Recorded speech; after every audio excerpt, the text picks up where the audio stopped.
We're now entering the period of post-independence, when the countries are undergoing a process of reform and modernization, trying to achieve autonomy and self-assertion.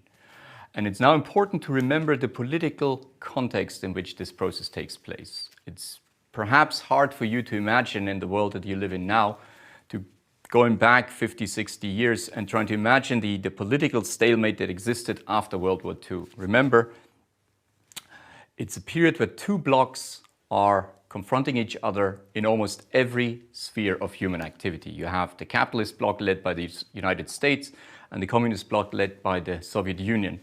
And it's this conflict very much considered to be a zero-sum game. So every space on Earth matters. And there's no scope for compromise in this context. So each side gathers a number of allies, and the number of countries that remain undecided in between are now heavily courted by both sides. So this Cold War context you need to keep in mind when we now talk about the period of independence of most of the developing world, because we're talking about countries that are now emerging from colonial domination, from countries that are firmly in the capitalist camp. And there's now a natural tendency of these countries to break away from the old colonial power and lean towards the Soviet camp. And so this element I'd like you to keep in mind. And again, it's probably hard for you to understand, given that most of you either experienced directly or at least have a vague memory of the collapse of the Soviet Union in 1991. But remember that in the period after World War II, the Soviet Union enjoyed a tremendous prestige, not only in political and military terms, but, and that might be surprising to you, also in economic terms. The Soviet Union had achieved an enormous success in its industrialization and modernization from the late 1920s to the 1940s when the war began. And it's this enormous success in the industrialization and state-led modernization of the Soviet Union that now is the basis for much of the prestige enjoyed by the Soviet Union and its socioeconomic model. So try to keep these two aspects in mind, the geostrategic aspect of bipolar competition and the socioeconomic success of the Soviet Union that it enjoyed right up to the 1950s. And this is the context in which now the independence movements take place and countries now emerging from colonial domination find themselves in. The third aspect that I'd like you to remember in the Cold War context is, as I said, it's a zero-sum game. It's every country in the world matters, completely independent of its intrinsic strategic value. So they're all heavily courted by both sides. And that allows countries to play off both sides against each other. One example is you see here, for example, Afghanistan played this game quite successfully. So here you have the airport in Kabul that was built by the Soviet Union, and the airport of Kandahar, for which I don't have an image now, was built by the Americans. Here's the Sarobi hydroelectric dam that was built with German assistance, and there's a similar dam built by the Soviet Union or one of its allies. So you have the possibility of countries in the developing South now playing both Cold War antagonists off against each other without actually deciding to join one camp or the other.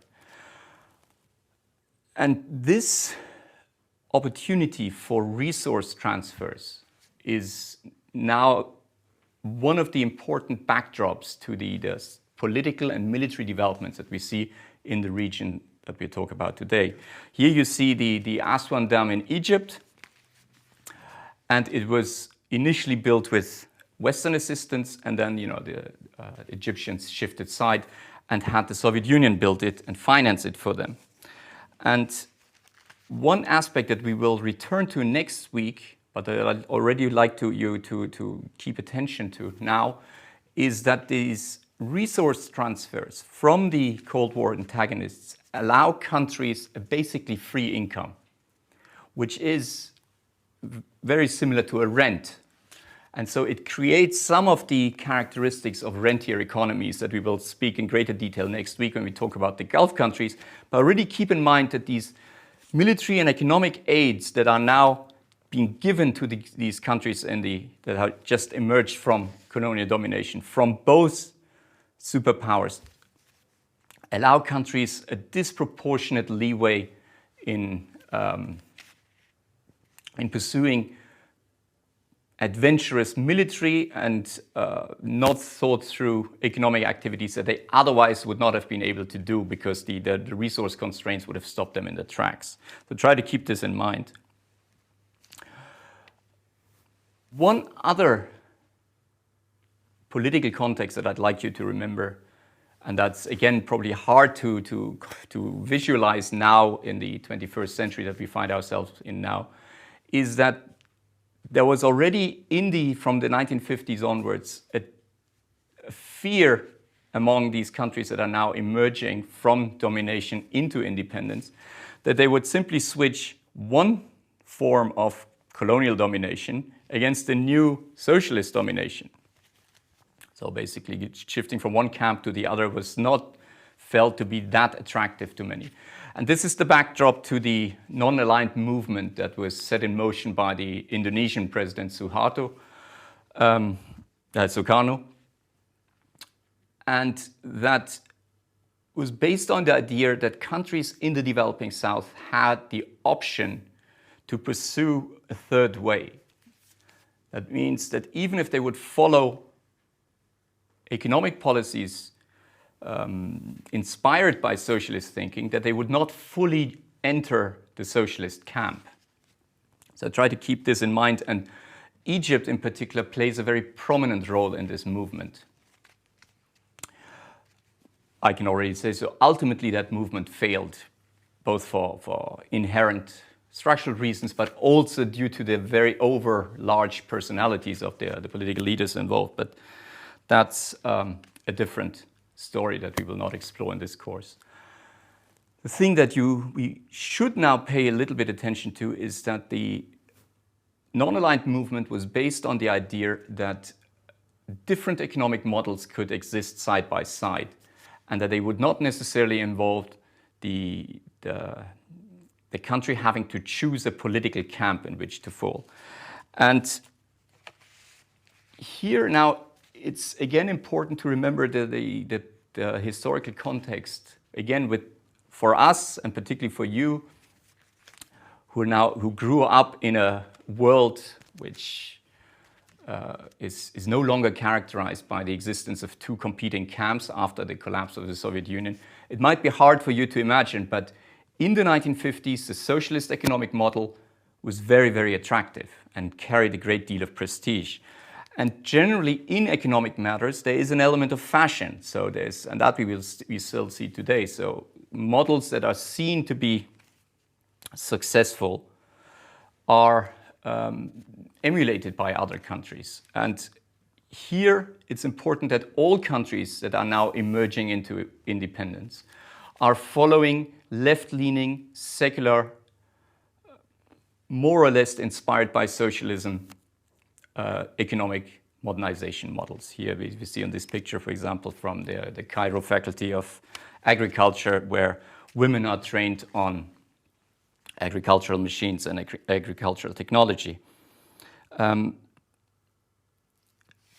So all of the countries are emerging into independence now follow this model of social engineering, state-led development, planned economies to some extent, even if they not fully shift to a communist, fully publicly owned means of production system, they all have the idea that the state should lead the development effort. So this is with the backdrop of what happens then in the 80s and 90s. It's important to remember that at this point, the secular left-leaning model is more or less without competition. And there exist socialist models, but there exist Islamist critiques, but they're relatively marginal at this point. ultimately, this would lead us to a critique of economics as an academic discipline, and particularly its claim to be a value-free, neutral science that develops timeless answers to perennial problems. It would take us too far in this course to explore these problems. But at this point, it's sufficient if you remember that despite these claims of economics as an academic discipline, there are observable waves of fashions, of fads in economics thinking, particularly when it comes to development thinking. And one of the things that are important in this context now in the 1950s and 60s that we see independence movements or decolonization and happening is the attractiveness of several of the economic tools and institutions that have been developed by the Soviet Union and are now seen as to be very successful and are adopted far and wide by countries both firmly in the capitalist camp and countries in the now decolonizing South. One of these issues that are one of these instruments that are seen now as being very successful is the idea of central planning, and particularly the 5-year plan that was developed by the Soviet Union in the 1920s and 30s.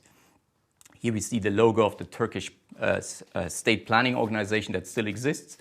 And I could now show you similar logos and similar institutions from countries as diverse as France, Algeria, Iran, Afghanistan.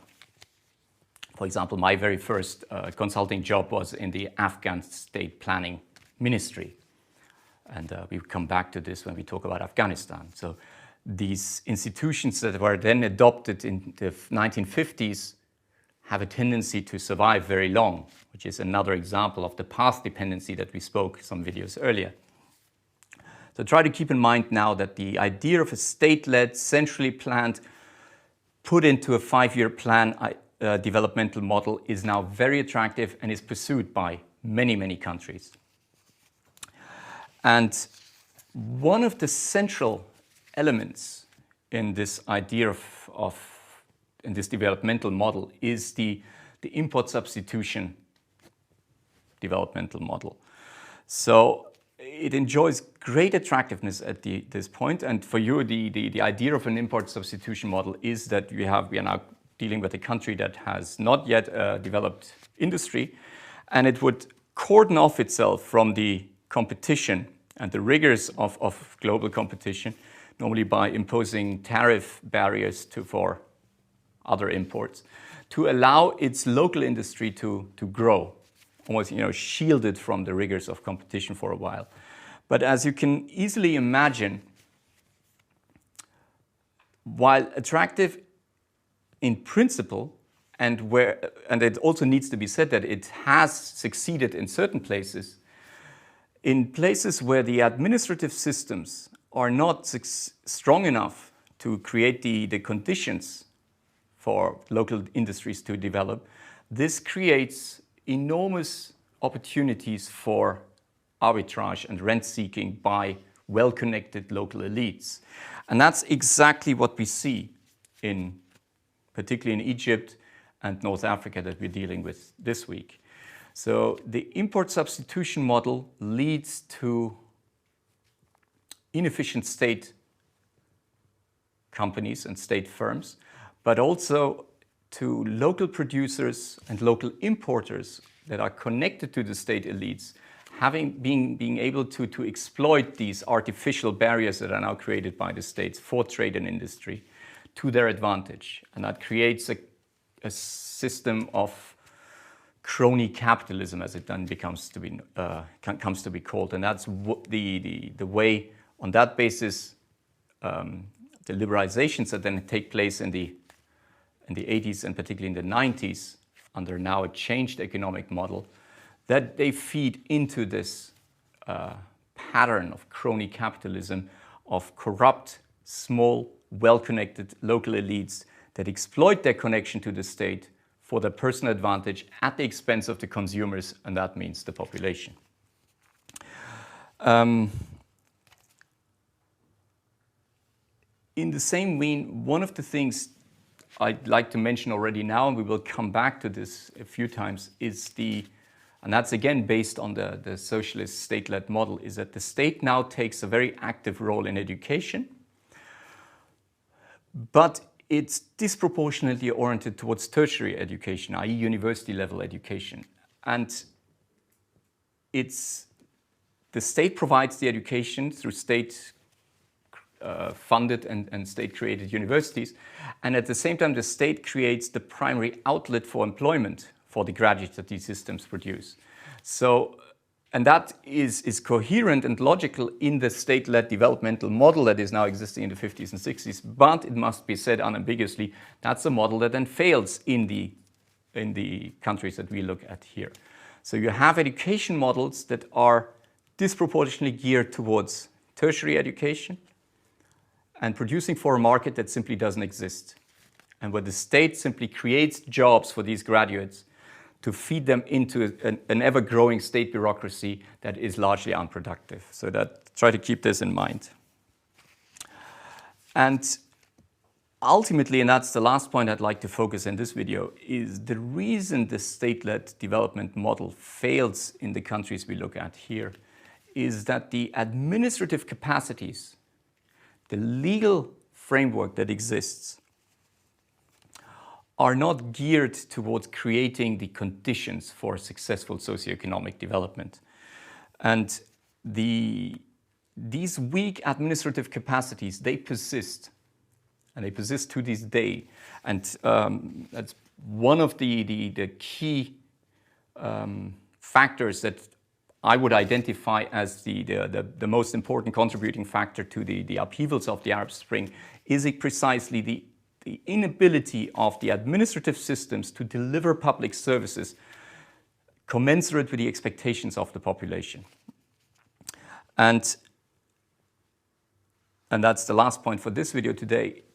Try to keep in mind that when we speak about weak administrative capacities, we're now talking about the relative to the expectations of the local population. But at the same time, you need to be aware of the enormous differences between the administrative capacities among the countries that we look at here. All the 5 countries here in North Africa that we looked at this week, Egypt, Morocco, Tunisia, and Algeria, have very high administrative capacities relative to the rest of the developing world. The 5th, however, Libya, does not. Libya, and that was already what I mentioned before, the Italians did not leave much of an administrative legacy in the country. So Libya has, unlike the other 4 countries in North Africa, does not have much of an administrative capacity to fall back to.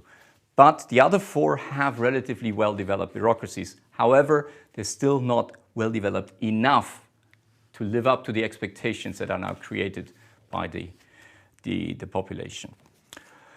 The major and recurring problems of weak administrations is their inability to collect resources. And resources you need in order to do anything that the state does, whether it's fighting a war or delivering welfare services. And remember what I told you before about the context of the Cold War, where basically free income is available, because both of these camps are vying for friends and allies. And this is what we see here now. Particularly Egypt, but also the other countries, are now relying on free income, essentially rents, to pursue overly ambitious economic projects, but most importantly, adventurous military ideas. Here we see a group of Soviet military advisors in Egypt in 1972. But, and this is one of the key critiques that Sadr al-Azm formulates in his book, Self-Criticism of After the Defeat, that we will come back to repeatedly in this course. It is not enough simply to import weaponry, even if you get it free of charge. You need the administrative capacities that allow you to actually operate a modern army, to man a modern army, to train a modern army. And the same holds true for the economy. And it's exactly at this front where the bureaucratic capacity, the administrative capability of these states falls behind their ambition. And the ambition is deliberately put out by the political leadership and creates expectations in the population that cannot be met. And that's going to be the focus of our next video when we talk about Nasserism and its problems and the ambition and the expectation it creates.